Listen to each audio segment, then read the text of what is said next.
de Monse Fajardo, que vai falar, entendo, doutro dos lugares absolutamente referenciais de memoria en Galicia, o lugar central, sen dúbida, da memoria e da mobilización cívica na primeira década do século XXI en Galicia, que é a illa de San Simón. O seu título, o título da ponencia, é A illa de San Simón, de Cárcere a lugar de memoria. Moitas gracias. Bueno, hola, bo día. Antes de nada, facer unha pequena matización por aquilo do rigor histórico. A Memoria das Mulleres é un programa que puxo en marcha o Concello de Pontevedra, que eu coordino dende hai 7 anos, e despois sí que fixen unha colaboración puntual coa Deputación. O seu programa é o Pasado por Vir, que é recente, pero, bueno, o programa Memoria das Mulleres, para que non me rife o alcalde se nos ve en algún momento, é do Concello de Pontevedra, simplemente. Eu quería agradecer a organización e nomeadamente ao profesor Núñez Seixas, que hoxe lle lembrei con tristura pola miña parte, porque non recordaba que foi profe meu en primeiro de políticas, non? Claro, éramos moitos. Agradecerlle que me conviden hoxe a facer memoria neste auditorio para abrir un debate con persoas, ademais, que admiro tamén, que xa andan por aí tamén e aquí, sobre que facer cos lugares de memoria. E a min, como ben dixo Emilio, se me pediu que falase de San Simón, e eu vou empezar respostando xa, aforrando o debate, respostando claramente o que hai que facer con San Simón, que é memoria. Pode parecer unha perogrullada decir que hai que facer memoria en San Simón, pero a realidade é que neste momento, na illa de San Simón, que, como sabedes, foi cárcere franquista desde o outono de 1936 hasta a primavera de 1943, hoxe en día, en San Simón faise de todo, ou case de todo, hagas memoria. Por iso digo que o que hai que facer en San Simón, xa para empezar, é memoria.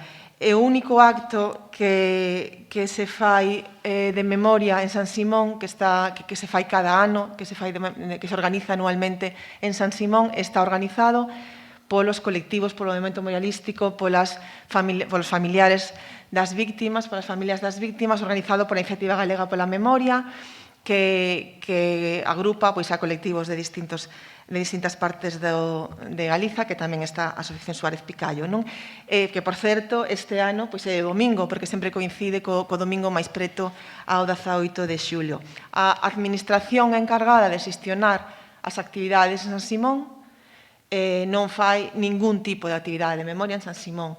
A administración encargada de xestionar as actividades en San Simón é, desde o ano 1997, a Xunta de Galicia. Como sabedes, é unha propiedade do Estado, un ben de interese cultural, despois feito pola Xunta de Galicia, pero é unha propiedade do Estado que se cede durante 30 anos á Xunta de Galicia con determinadas condicións, como, por exemplo, que non se faga ningún tipo de mercantilismo, hoteles, nin este tipo de cuestións, unha cesión que remata no 2027. Ben, que fixo coa memoria a Xunta do Partido Popular, en aquel momento de Manuel Fraga, coa memoria de San Simón? Borrala completamente, en dúas fases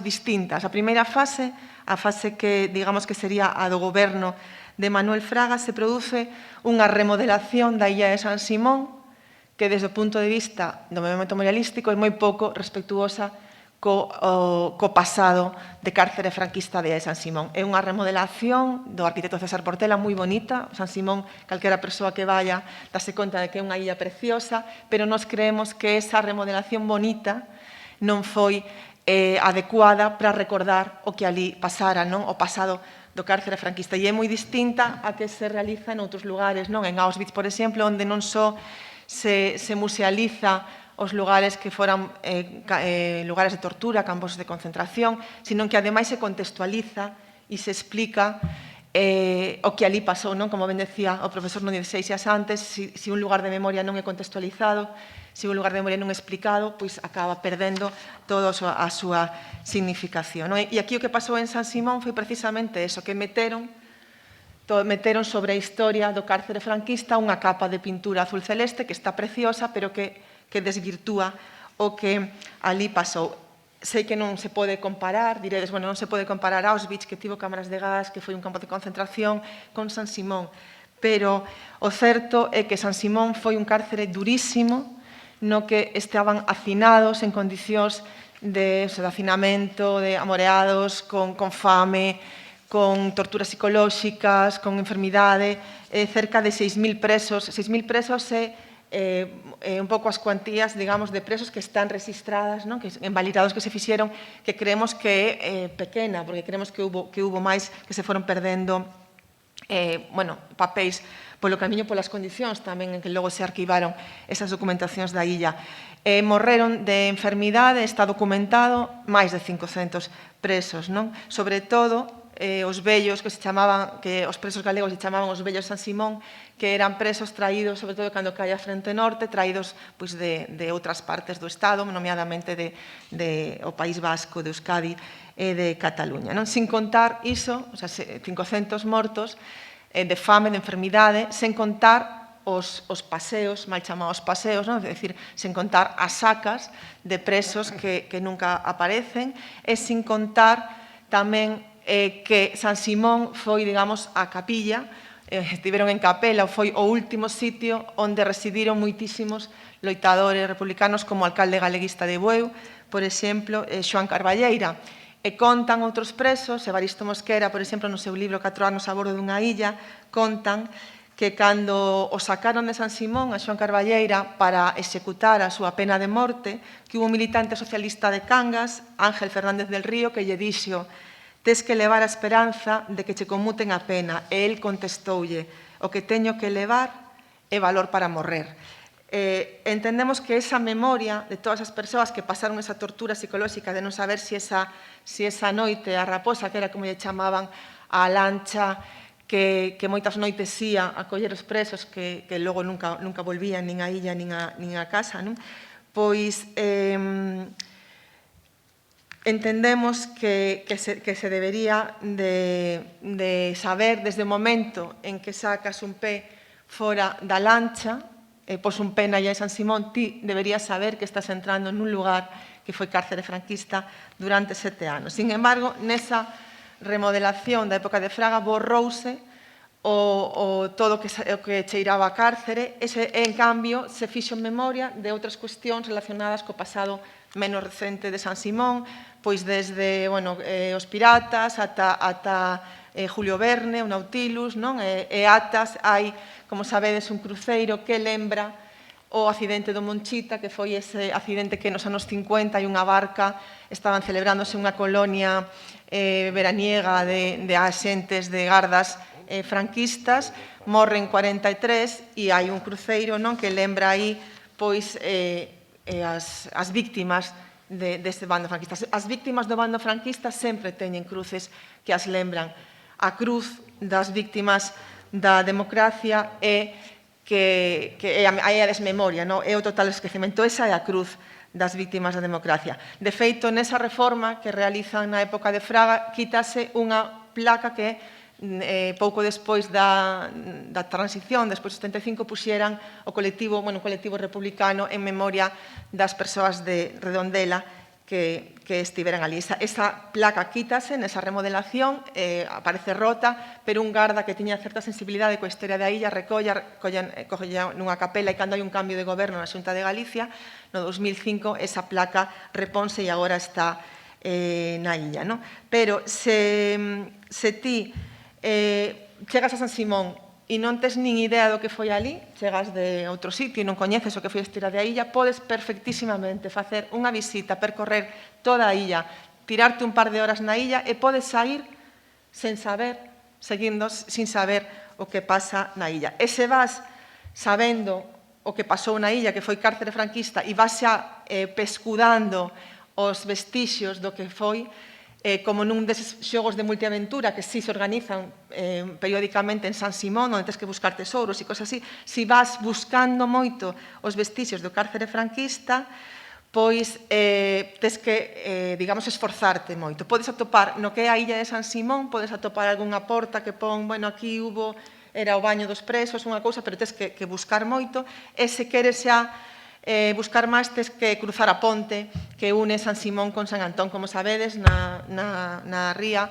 hai dúas illas xuntas, San Antón e San Simón. Na época do Lazareto, San Antón, digamos que era o que eles chamaban Lazareto sucio, onde estaban as persoas xa contaxiadas, e San Simón era o Lazareto limpo, onde pasaban un pouco a cuarentena os barcos, as tripulacións dos barcos que visitaban as nosas costas. Na época franquista, San Antón era onde estaban a administración do cárcere e San Simón onde estaban os presos. Ben, pois, cruzando a ponte, podes achar esta intervención escultórica que se fixo tamén nesa época, que tamén unha intervención preciosa, pero que non está contextualizada. Entón, ti chegas ali, ves unhas pisadas no chan, pero non sabes se son pisadas dos enfermos dos lazaretos, se son polos presos, nada está explicado, non? Ali, pretiño de ali, sí que hai unha placa, isto é o máis obvio que te di que estás nunha illa onde estiveron presos, non? Aos homens e mulleres que loitaron pola liberdade, a democracia e os dereitos de Galiza, que se puxo no ano 2006 co bipartito, non estaba o Partido Popular nese pequeno lapsus, non estaba no Partido Popular, se colocou e é aí onde facemos cada ano o acto memorialístico das asociacións. Despois, pretiño de onde está esa placa, hai un centro de interpretación da historia de San Simón que ten unha exposición permanente que vai percorrendo as distintas historias e que nos paneis finais sí que ten un par de paneis que che explican o que pasou ali. Pero, nesa época tamén do bipartito, entre 2005 e 2009, había unha exposición permanente coordinada por Antonio Caeiro, a Illa da Memoria, que sí que había paneis dedicados exclusivamente a contar o cárcere franquista. Tan pronto chega o goberno de Núñez Feijóo, retiran esa exposición e se inicia unha segunda etapa do borrado da memoria de San Simón. Si na primeira etapa borrouse o continente, a illa, se borrou todo, digamos, foi un borrado físico, nesta segunda etapa o que se fai é eliminar todo tipo de actividades que se estaban levando a cabo en ese momento. Como sabedes, entre 2005 e 2009 se realizaron distintas actividades de memoria, chega o goberno de Núñez Feijóo e fai un proceso de borrado tamén dos contidos, non? Esta é a entrada do Museo de Memoria de Bos Aires. Eu desexaría que algún día houvese un Museo da Memoria na Galiza, pero xa que non sei se é pedir moito, eu polo menos desexaría que cando chegas a San Simón te atopes algo así, que ademais o houbo, non? Entre 2006 a partir de 2006, 2009, ti chegabas a San Simón e veías fotos nos edificios, estaban, como sabedes, habilitados con fotos dos presos, a maioría delas, ademais, que fixo un preso da miña terra, un preso Vila García, Dámaso Carrasco. E ademais, estaba montada outra exposición e ademais había unha programación de actividades, como dicía, onde a memoria é total protagonista. As persoas que sodes todas, que coñecedes a memoria, vedes aí Neira Vilas, Maribí, persoas moi Isaac, persoas que para nós teñen moita importancia no tema da recuperación da memoria. Foi denominada en este ano, en 2006, San Simón Illa da Memoria e converteuse no epicentro de moitísimos actos. Como vos decía, había actos en toda Galiza, pero San Simón era un pouco, un dos epicentros onde se facían as actividades. Daquela aínda seguían vivos bastantes presos que estaban na illa. Tamén houve homenaxes ás mulleres exiliadas, ás familias, aí vemos a Concha Nogueira, aí está tamén Maribí Villaverde, estiveron aí na illa falando das súas experiencias e se sentiron escoitadas, quizáis por primeira vez, pois mulleres que sufriran tanto, como Maribí, como Teresa Albajar, como Concha Nogueira, mulleres de familias que para nós, non creo que para Galiza, son todo un referente da memoria. Pero todo isto, como digo, remata co cambio de goberno. A Xunta de Galicia, actualmente, a partir dese 2009, que hai un cambio, realiza 0 actividades de memoria en San Simón, en San Simón e en ninguna parte, pero nomeadamente en San Simón, e ademais as visitas guiadas que autoriza ou que organiza a Xunta de Galicia non fan referencia ao seu pasado como cárcere ou fan unha referencia moi sutil. E tamén foi cárcere. E pasamos o tema, non? O sea, Julio Verne, non sei que, os poetas, e tamén foi os monxes, e tamén foi cárcere. E ni siquiera a veces lle poñen latiguillo de foi cárcere franquista, non? Foi cárcere e non sabemos nin en que época, nin en que nada, non? As únicas rutas que se fan explicando a parte da memoria son as que fai pois o movimento memorialístico, ben a IGAM nesa actuación ou ben asociacións de outras partes do país pois, a nivel particular, non? Pero hai unha total ocultación por parte da Xunta de Galicia de todo o que pasou aí. Ese borrado de memoria que fai a Xunta de Galicia non é exclusivo de San Simón. Non? Aquí coñecedes ben o que pasou co programa Nomes e Voces, que deixou de financiarse hasta Bafalo. O programa Nomes e Voces é o maior arquivo de documentación, de fotografías, de entrevistas a persoas con testemunhos que xa son irrecuperables, porque xa non podemos entrevistarlas porque a maioría xa non están. Ben, pois, cando unha persoa que investigamos unha cuestión determinada deste período queremos escoitar unha desas grabacións ou queremos conseguir fotos, dependemos un pouco da boa vontade de Gustavo ou de calquera outras persoas de Nomes e Voces, que sempre moita, pero nós defendemos que a memoria, as políticas públicas de memoria, como calquera outra política pública, ten que ter orzamento. Non pode depender do voluntariado das persoas que traballan xa na universidade e que o fan. Necesita a política pública de memoria un orzamento, pero eu hoxe quería incidir, me parece importante, en que ese borrado de memoria non é unha cuestión de cartos, non? Porque xa escoitei en algunha reunión co actual goberno de que, bueno, que non hai cartos e que tivemos unha crisis económica e que se agora, claro, con esta difícil situación que estamos vivindo, entón se están poñendo os cartos como excusa e non é unha cuestión de cartos, porque nesa mesma, como vos sabedes aquí moi ben, nesa mesma período temporal en que se baleiraba de orzamento a Nomes e Voces, en que se deixaban de facer actividades de memoria en San Simón e en outros puntos do país, se lle daba a familia Franco 43.200 euros para facer apoloxía do fascismo en Meirás, non? Porque eles, os pobres, non tiñan posibilidades, non podían facelo de outro xeito. Eu quero incidir, non é unha cuestión de cartos, é unha cuestión de vontade política. Eu sei que estas son as xornadas de historia, pero me parece que se queremos de verdade realizar unha análise profunda do que se está a facer cos lugares de memoria neste país, temos que falar de política. Temos que dicir, como tamén apuntaba o profesor, que hai unha dereita empeñada en ser herdeira do franquismo e non herdeira da dereita republicana, que quere poñer unha lousa sobre un tempo que foi incómodo, nomeadamente para quen executou as barbaries do franquismo e para os seus herdeiros. Por non meterme, que supoño que sairá a largo das xornadas, na sacralización da transición, que xa algo apareceu por aí, por parte de certos sectores da esquerda, por non falar da pesada lousa que supón a lei de amnistía, que incumpre todos os tratados internacionais, toda a legislación internacional que exixe verdade, xustiza, reparación e garantías de non repetición para as víctimas, é dicir, non é verdade que non podamos ter ferramentas legislativas para saltarnos esa lei de amnistía, porque estamos adscritos ao Estado español en numerosos tratados internacionais que exixen verdade, xustiza e reparación para as víctimas, e tampouco vou abrir o melón das carencias do novo proxecto de lei que deixa outra vez abandonadas, bueno, pois a moitas cuestións, non? Como a necesidade de anular as sentenzas que siguen dicindo que Bóveda foi asesinado por traidor á patria, que tanto molestan a Amalia, a súa filla, ou moitísimas outras. Non me vou a meter eso, pero vou a incidir. Non é unha cuestión de cartos. Sempre a memoria sempre se adía por distintas cuestións. Sempre hai unha excusa para adiar a memoria. Primeiro foi a transición, xa sabemos, hai ruido de sables, a cousa está moi recente, non vamos a abrir feridas. Nesa época do bipartito, eu traballaba no Faro de Vigo de Vilagarcía e fixe moitas reportaxes sobre o tema da memoria, e lembro que unha vez entrevistei a Santiago Macías e o titular era sempre falan de abrir feridas os que non as teñen, non? E me parece moi importante, o sea, sempre deciden se poden abrir as feridas non só os que non as teñen, sino moitas veces incluso quen a infrinxiu a herida é a persoa máis interesada ou os herdeiros de non falar, non? E despois pasou o tempo e, claro, pasou tanto tempo e xa estades con eso que pesaos, onde vai a guerra civil, a batalla do Abó, pero deixa de dar voltas, hai que mirar para o futuro, non se pode mirar para o pasado. Cando é tempo de facer memoria, non?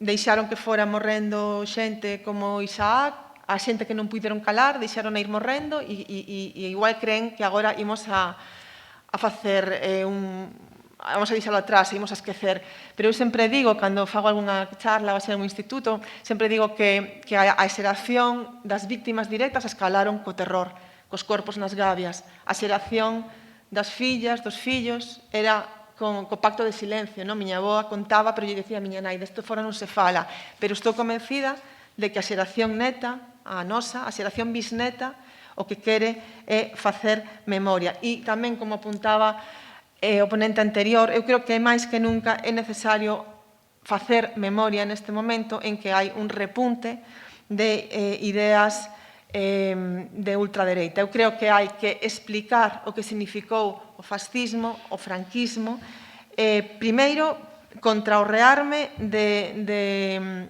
esa ultradereita, non? Para construir un relato que sexa quen de erradicar un proceso que eu estou cada vez notando máis últimamente, que me preocupa moitísimo, que é o da demonización da política e de calquera tipo de ideoloxía. Imos a unha manifestación, pero non levemos bandeiras, defendamos unha causa, pero que non se nos note, non? Como si militar políticamente ou ter unha determinada ideoloxía sexa malo sempre. Hai unha especie de equiparación de todas as ideoloxías e, como ben decía o profesor, dá igual. Fascismo ni comunismo. Unha cousa media. Non? Ni machismo ni feminismo.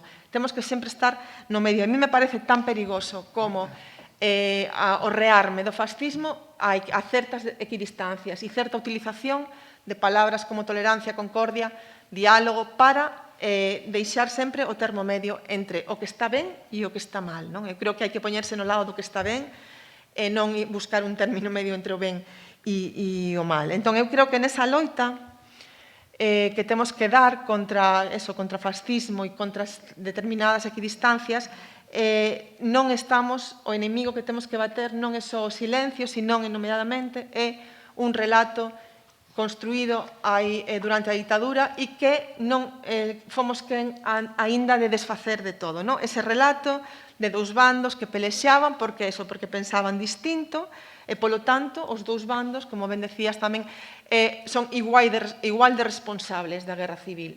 Nada de falar dun golpe de Estado contra un goberno lexítimo, había dous bandos que pensaban distinto, efectivamente, como está no museo, e entón pelexaron. Claro, cando pelexas hai feridos, entón na guerra civil hubo mortos dun e do outro lado.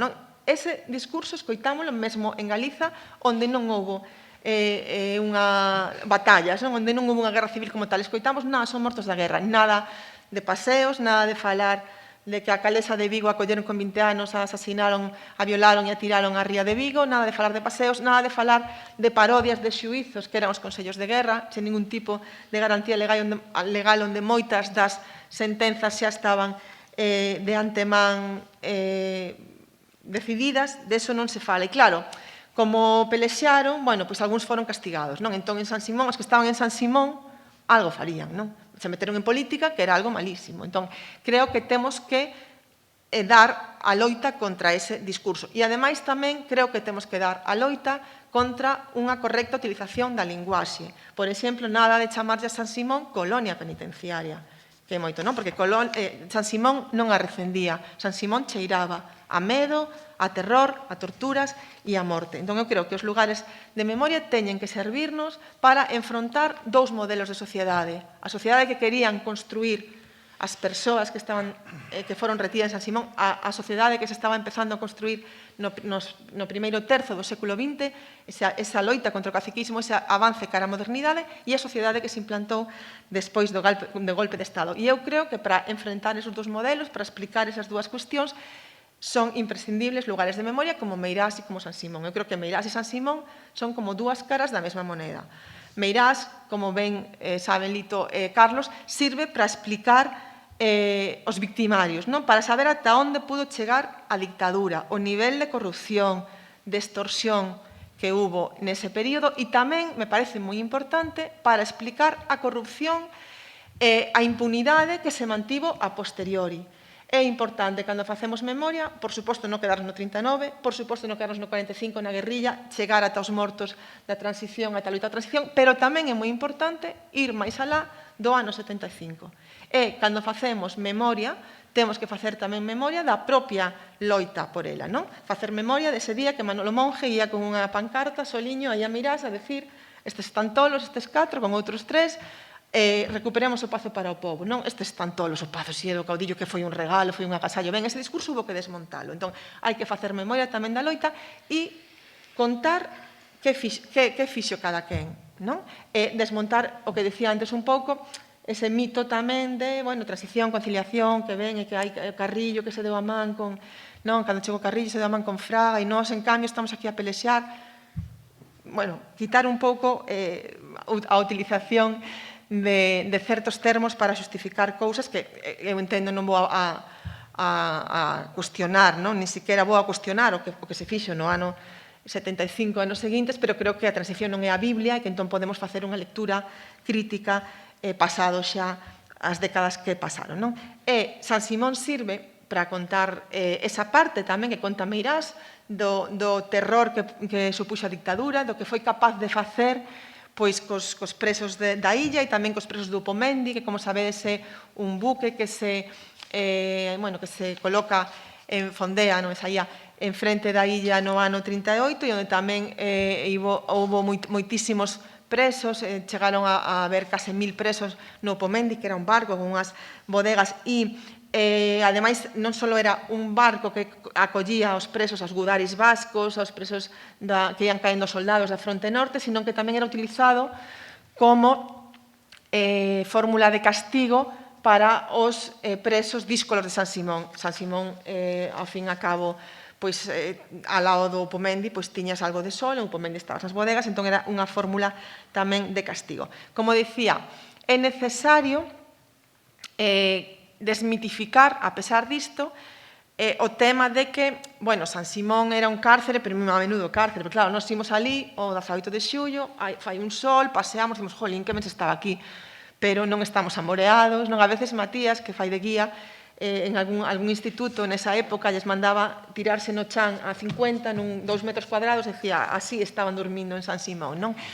Desmitificar un pouco como foi San Simón, e para eso a mí me parece importante documentos gráficos como esta foto que trouxen, que este home, esta é unha das fotos de Damaso Carrasco, este home era Antonio Alejandro, un vecino de Vilaxoán, e vedes que aí está pousando con traxe e tal, era un preso, puxera o traxe e el contaba, eu entrevistei, non contaba que puxera o traxe para que a súa nai non se preocupara, mira, mamá, estou ben, pero se miramos o fondo da foto, pois vemos os vellos San Simón despiollando as roupas e tamén, bueno, pois por aí capturando berberechos que ás veces tiñan que comer. Contaba o propio Antonio Alejandre, un pouco sobrepoñendo as dúas, esa foto, vedes que está ele e logo se plasmou un negativo de presos, superpoñendo un pouco as dúas realidades, decía eso, eu vestíame ben para que miña nai pensara que estaba ben, pero eu estaba na cociña e puña a ferver olas de auga fervendo para que os presos meteran ali as roupas e cando sacaban as roupas había unha masa, parecía unha sopa, todo de tanto piollo, parecía unha sopa, non? Estaba todo totalmente branco. E dicía, pasaban tanta fame os presos que comían a veces esos berberechos, mexilóns que provocaban moitas enfermidades e mesmo houve mortes por tifus de presos que da fame comían os ratos que había en San Simón. É dicir, eso non era unha colonia, non era un anuncio navideño, era un cárcere terrible. E temos que ser quen de transmitir esas realidades do fascismo, pero tamén somos quen ter que ser quen de transmitir a través dos lugares de memoria como San Simón a loita, como dicía antes, o que pretendían a sociedade que querían crear esas persoas que estaban ali detidas e tamén os seus acenos de resistencia, non? Por exemplo, un moi coñecido de Celestino Poza, que é ese señor de barba blanca que vedes aí, que era un médico pontevedrés, que era masón, que era ateo. Entón, sabedes que unha das torturas para eles en San Simón era, bueno, pues, ian ali o pai nieto, non? Os xuntaba todos no campo de alocucións, o cura ia ali a decirlle pecadores, bueno, rojos e tal, a insultalos e tal, e unha vez na celebración precisamente de San Simón intentaron obrigarlles a comulgar a cambio, bueno, pois de comida e tal, obligar a comulgar. E eles, a pesar da situación na que estaban, a pesar dos paseos, a pesar das represalias, un grupo, Evaristo, Celestino e un grupo de presos negáronse a tomar comunión, a pesar de que era obrigado, negáronse, bueno, e sempre o contan como un aceno de resistencia, que ao final un dos xerifantes fascistas que fora a illa a presidir esa misa acercouse a Celestino Poza, deu a man e dixo, ti e máis eu pensamos distinto, pero sempre respetarei que leves as túas ideas ata o final, a pesar das consecuencias. Entón, ese é un aceno tamén resistente e creo que tamén temos coa historia das vítimas non só recordar a traxedia, sino recordar a loita tamén e os seus ideais. E tamén é moi importante recordar a solidaridade que en San Simón tivo nome de muller, as madriñas que lles levaban comida, que lles lavaban a roupa, que en moitas ocasións incluso casaron, pasoulle a Rixiño, a Nores, casaron con mulleres que lles facían a comida. E a veces eran incluso mulleres represaliadas ou familias de represaliados. Ernestina Otero era unha profesora redondelá que dirixía a Escola Normal de Pontevedra, que eu sempre tamén apoño de exemplo, porque a Escola Normal, durante a Segunda República, pois eso era unha escola normal, aí se forma profesorado, e cando chega o golpe de Estado, convértena nun cárcere onde pasan as súas últimas horas, entre outros, Alexandre Bóveda, ou algúns dos fusilados o 12 de novembro, en Pontevedra, 10 persoas, como Amancio Camaño, que fora presidente da Deputación, José Adrio, que fora presidente da Deputación, é dicir, ali, naquel sitio que estaba destinado na República a formar profesorado para mellorar as escolas, se converte despois nun lugar onde se reprimen esas ideas, onde se pecha aquel modelo de sociedade que a República quería construir. Entón, eu creo que é importante, cando contamos a historia, contar tamén as determinadas historias individuais, non humanizar, porque precisamente deshumanizar era o que querían facer os fascismos cando lle puñan números aos presos. Entón, eu creo que está ben, temos, é necesario, é imprescindible facer números, contar canta xente había en San Simón, pero tamén é imprescindible baixar a lupa e contar cal era a historia desas persoas, para humanizarlas, para devolverlle, como decía o programa, o nome, as voces, os rostros que quiso deshumanizar o fascismo. Para iso son vos os lugares de memoria non só os máis simbólicos, San Simón, Meirás, sino tamén outros, como, por exemplo, a Volta dos Nove en Bayona, non sei se alguén, supoño que coñecedes moitos e moitas de vós, que é un sitio na curva de Baredo onde, tras o golpe de Estado do 36, asasinaron a 9 homes do Valmiñor, nomeadamente mariñeiros. Pois, a pesar da represión fascista, da presión que se sometía a poboación durante a dictadura franquista, sempre aparecían nese lugar da costa, na terra, dibuixadas 9 cruces que facía a xente do pobo. A superstición di que facían os mortos, eu vou a pensar que facía a xente do pobo. E daba igual as veces que a Garda Civil borrase as cruces.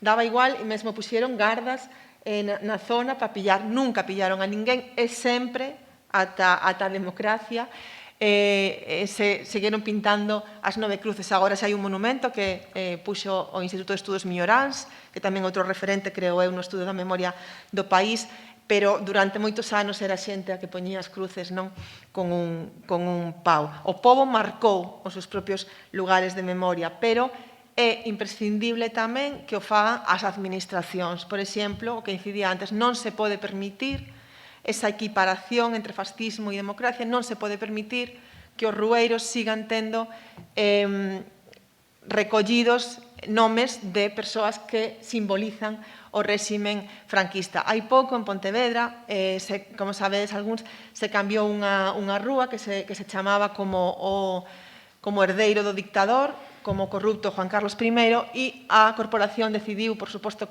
non só coa oposición, sino co enfado absoluto do Partido Popular, cambiálo polo nome dunha loitadora galeguista, antifranquista, Virxinia Pereira, que ademais é responsable de que o legado de Castelao, a parte del, estea en Pontevedra. Ben, pois a min o que quería hoxe contar era que me sorprendeu nos debates das redes, que por suposto foron encendidos, me sorprenderonme menos o debate entre monárquicos e republicanos, digamos, ou xente que defendía a Juan Carlos I porque é supermajo e supercampechano, e xente que defendía a Virxinia Pereira. O que máis me preocupou foron os debates de xente demócrata mesmo, de ideas que podemos considerar afíns, de xente de esquerdas, que pedía esa paz, non? Que manía de poñer nomes de xentes, nin os de un, nin os dos outros, como se fose igual poñer un nome a unha rúa, Queipo de Llano. Na miña vila, Vila García, aínda hai unha urbanización que se chama General Yagüe, unha zona de casas que se chama General Yagüe. Non pode ser o mismo, temos que ser quen de que a xente entenda, de volver ao consenso de que non é o mismo que unha rúa se chame General Yagüe. que se chame Virxinia Pereira, que se chame, o sea, que non é o mismo fomentar nas nosas rúas, que son lugares de homenaxe, os valores da dictadura que os valores da democracia, non? Eu creo que os lugares de memoria teñen tamén que ter esa labor pedagóxica, esa transmisión do consenso de que o único democrático é transmitir valores acordes coa democracia. O fascismo, a xenofobia, o machismo non poden ser, non son ideas distintas que temos que respetar, son taras dunha sociedade democrática coas que temos que loitar, que temos que combater, non? Porén, nestes últimos anos, en San Simón en concreto, na Xunta de Galicia, non houbo, como dicía, non só houbo un borrado de memoria, non só non houbo actividades, sino que houbo unha loita activa por parte do goberno do Núñez Feijóo por borrar, por quitar do medio todo o que se fixera antes, e hai unha loita activa por impedir cuestións de memoria. Por exemplo, agás, ese momento que tiveron Meirás, que non sei aínda como conseguistes, pero o que hai é un empeño normalmente en poñerlle paus na roda á memoria. Tras ese cambio de goberno en 2009, o primeiro que fixo a Xunta con San Simón foi eliminar esa denominación de San Simón como Illa da Memoria. O conselleiro de Cultura naquel momento, Roberto Varela, fixe unha presentación pública na que dixo que a partir de agora esa illa se ia converter na Illa do Pensamento. Guau, que chulo, Unha illa de pensamento, que se pode negar ao pensamento? Pois debates, encontros filosóficos, poesía, non? Eso sí que representaba a toda a sociedade e non a memoria, que era unha cousa de revanchistas, de rojos, non unha cousa parcial, non? O pensamento mola. A memoria, non sei se vos soa de algo, non? O pensamento mola, como mola o feminismo, como mola Emilio Pardo Bazán. Na Xunta eu creo que ás veces se xuntan e fan unha especie de brainstorming e din, veña, cosas que molan. O seguinte, non sei, vai ser un museo dos unicornios na Falcona, algo así. Cosas que molan, que nos poñen diante do nariz para tapar a memoria. E eu hoxe quería facer unha alarma por se sirve de algo, no caso, xa que estou ensada, por se sirve de algo no tema de Meirás, ollo, non? Que San Simón ia ser unha illa de memoria, perdón, unha illa de pensamento, non? Como Meirás quería ser un pazo do feminismo. Ben, pois que se fixo na illa do pensamento de San Simón? Bueno, pois festas piratas, que se fai? Festas piratas, búsqueda do tesoro. Esta é unha festa da búsqueda do tesoro, non? Un sitio onde foron paseadas xentes, onde todavía hai moitos presos que non apareceron os seus restos, facemos unha búsqueda familiar en San Simón, te unes a la aventura, ou facemos un campamento pirata en San Simón, nun sitio que foi cárcere e lugar de dolor, ou facemos xa, redoble de tambor, a noite de Samaín, non? Na noite de defuntos, onde moitas familias galegas están, digamos, lembrando os seus mortos, a Xunta de Galicia organiza en San Simón un Samaín, unha festa de disfraces, non? Unha cuestión que, dende logo, para o movimento memorialístico foi unha burla, non? Foi unha provocación, foi un xeito, creíamos nós, que non sei como dicir, insoportable de banalizar o espazo, a historia dun lugar que ten moita importancia aínda hoxe para as familias. Porque é verdade que San Simón tivo moitas etapas, pero é que esta foi moi recente e hai moitas familias, todavía hai fillas, fillos de persoas que estiveron ali presas, todavía hai netos e netas moitos de persoas que estiveron ali presas, para as que supón unha dor que se banalice no día de respeto aos defuntos e fa unha festa de disfraces en San Simón. Non se fixo, supoño que tamén vos soa de algo, polo movimento, digamos, pola oposición do movimento memorialístico, que fixo concentracións no Peirao, que fixo roldas de prensa, que mandou centos de mails a un mail do Conselleiro de Cultura e se paralizou a actividade de Samaín. Mais, a Xunta de Galicia non pensedes que, pois sí, mira, non estivemos finos aquí mirando esta cuestión, non? Porque a realidade é que isto organizaba unha actividade privada, porque San Simón se mercantilizou e agora a Xunta non fai actividades, non organiza directamente actividades na nosa illa da memoria, a súa illa do pensamento, e ademais autoriza casi calquera cousa de alguén que quera fancenas ali, medievais, calquera cousa, alguén que teña un negocio e quera ter un sitio estupendo, pode facer o que se lle pase pola cabeza en San Simón. Ben, pois parámolo, e a Xunta saiu dicindo imos parar esa actividade porque fai mal tempo, non? Ni siquiera dixo fixémoslo mal, ou sea, eles reafirmáronse en autorizamos a actividade porque era moi bonita, pero, bueno, como igual chove, pois imos a paralizala. Entón, xa vou chegando á parte final, hai que evitar este tipo de tratamentos, non? Creemos nós en lugares de memoria. Entón, como se evita ese tipo de tratamentos? Pois no caso de San Simón non é tan complicado, non? Como vos decía antes, San Simón é un ben de interese cultural, aprobou a Xunta como ben de interese cultural, como é Meirás. Entón, a legislación do ben de interese cultural recolle que se pode establecer un plan de usos que diga o que está ben e o que non está tan ben facer nunha illa que foi pois eso, cárcere, non? E aí tamén ten responsabilidade o Concello de Redondela, non? Que está gobernado polo Partido Socialista, porque o plan de usos pode recollerse no Pexón e dicir, bueno, San Simón, hai cosas que se poden facer e cosas que non. A responsabilidade última é da Xunta, pero aí o Concello tamén podía, bueno, poñer paus nas rodas para que non se fagan festas piratas. Despois, a partir de aí, diríamos, quen decide plan de usos? Eu creo que na memoria, en calquer situación, en calquera decisión sobre a memoria, ten que haber como tres patas. As institucións implicadas por un lado, Xunta, deputacións, concellos, por outro lado, as persoas, historiadores, investigadores, as persoas que coñecen, e por outro lado, creo que tamén é necesario e imprescindible que estean as familias, as víctimas, o movimento memorialístico, a xente, eso, pois, que leva tantos anos, perdón, loitando pola recuperación da memoria, non? Vale. Tanto falar.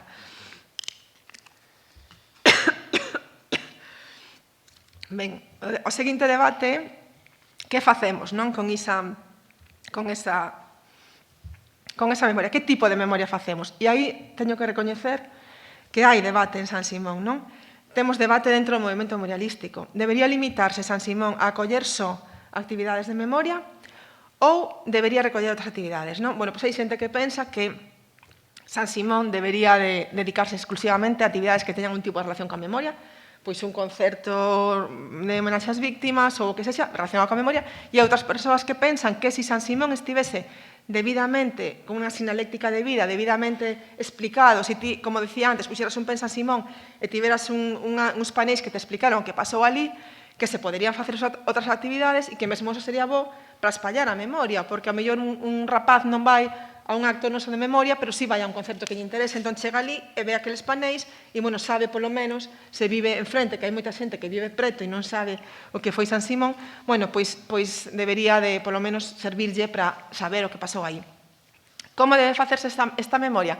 Desde o meu punto de vista, con tres perspectivas, non? Unha perspectiva de país, primeiro, explicando eso, pois esas cuestións que ten Galicia, que non tiveron outras zonas do Estado, non? Esa cuestión de que para nós o franquismo empeza xa en xullo do 36, unha perspectiva de país que explica a nosa situación como foi e as diferencias de outros lados, que non hai mortos de guerra, que aquí non houve campo de batalla, como se deu aquí a represión, unha perspectiva de clase, é dicir, que xunto un pouco as grandes figuras que todos podemos ter na cabeza, non?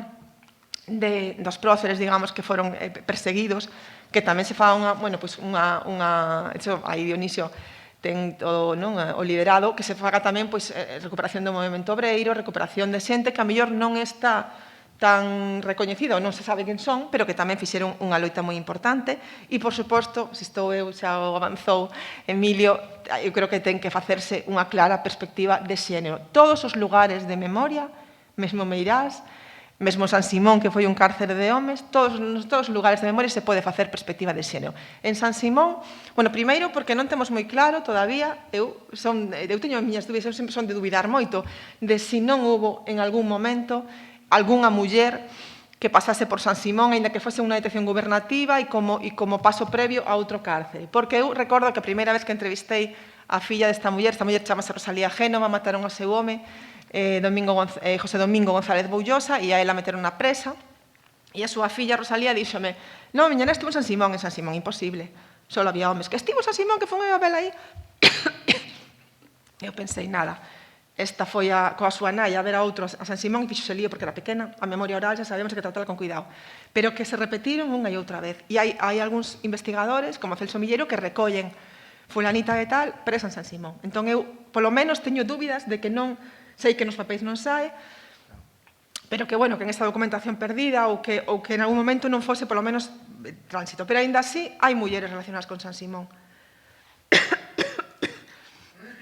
Perdón. Hai un momento, un episodio na historia de San Simón que é o das extorsións ás mulleres de presos, o terrible Núñez Búa, que era o responsable un dos gardas do cárcere, que sabemos que, bueno, temos recollido a memoria oral de mulleres que eu tiven que deitarme, recordaba Antonio Alejandre, unha muller de Vilaxoán, eu tiven que deitarme con ese home para que non sacasen, para que cambiasen esa noite o paseo do meu home que estaba na saca, para que cambiasen por outro preso, que tamén esa é outra, os presos que morrerían neses intercambios que non había cartos ou non había ningún tipo de prebenda. Ben, aí sí que é importante a memoria oral, porque cando facemos perspectiva de xénero, as violacións, as rapas, ese tipo de cuestións non aparecen na memoria oral. Ti un morto podes ter un certificado de función, unha rapa é difícil, non podes ter unha foto, a de Juana Otero, mítica, pero é difícil atopar fotos. Eu creo que hai tres, que eu coñeza tres en toda Galiza de mulleres que se llevesen os efectos da rapa, non? Hai que facer memoria oral, hai que facer peneirado, pero sempre se pode facer perspectiva de xénero tamén, por suposto, no caso de San Simón, con as madriñas. E logo outro debate é si ata que punto se pode, bueno, non frivolizar, pero se poden buscar novas fórmulas para transmitir esta teima nosa pola memoria ás xeracións seguintes, porque, efectivamente, se isto acaba en nós, que xa seríamos vellas ata para ser ministras, se isto acaba en nós, pois non teríamos feito nada. Entón, por exemplo, a Diputación de Pontevedra sí que está facendo, ou o Concello, sí que está utilizando, pois, teatro, cómics, por exemplo, agora en outono vai salir un cómic que fixo o Garaxe Hermético e Coda Silva sobre historias de San Simón, que fixeron varios alumnos e alumnas, historias de San Simón. O fixo, bueno, trouxen un vídeo, pero como vamos así un pouco de tempo, son 2 minutos, pero xa non o poño, fixo uns vídeos musicais en lugares de memoria, é dicir, Uxía grabou un tema en San Simón, outra persoa grabou na Volta dos 9, outra persoa grabou na Volta da Moura, se gravaron vídeos musicais, se queres ver o vídeo, pois aí te pon que pasou ali ou non, o que foi. E fixeron un documental sonoro que se vai a empezar xa puido ver a xente da memoria, pero que se vai a empezar a reproducir en salas, pois tamén moi pronto. Entón, todo iso é para insistir, para deixar as seguintes xeracións a herdanza da importancia de facer memoria tamén das víctimas. E para rematar coa miña exposición, por si non credes, non vos convencín eu da necesidade de falar das víctimas, quero rematar a intervención con un anaquiño pequeno dunha carta que escribiu un dos presos de San Simón, José Mejuto, que escribiu poucas horas antes de ser fusilado, escribiu a súa viúva e as súas fillas. E un anaco di así: «Cuando seáis mayores y hagáis una visita a esta isla, no como yo la he hecho, a la fuerza y con las manos atadas, sino en plena libertad, recordad que allí ha estado vuestro padre, que cada rincón de la isla es un recuerdo mío, que aquellos mirtos que forman un paseo era el lugar predilecto mío y en el que me entregaba mis meditaciones, que en él pasaba la mayor parte de las horas del día acariciando la esperanza de algún día ser libre para llevar a mi hogar la alegría perdida y volver a ser para vosotros y vivir para vosotros». Pois remato con iso, non pasaron moitas cousas durante séculos en San Simón, pero esta historia é moi recente e todavía doe, todavía proe en moitas familias. Por iso, nós creo que non podemos esquecer que cada rincón desa illa ten unha lembranza de José Mejuto e de tantos outros miles de presos que pasaron por San Simón. Nada máis, moitas grazas.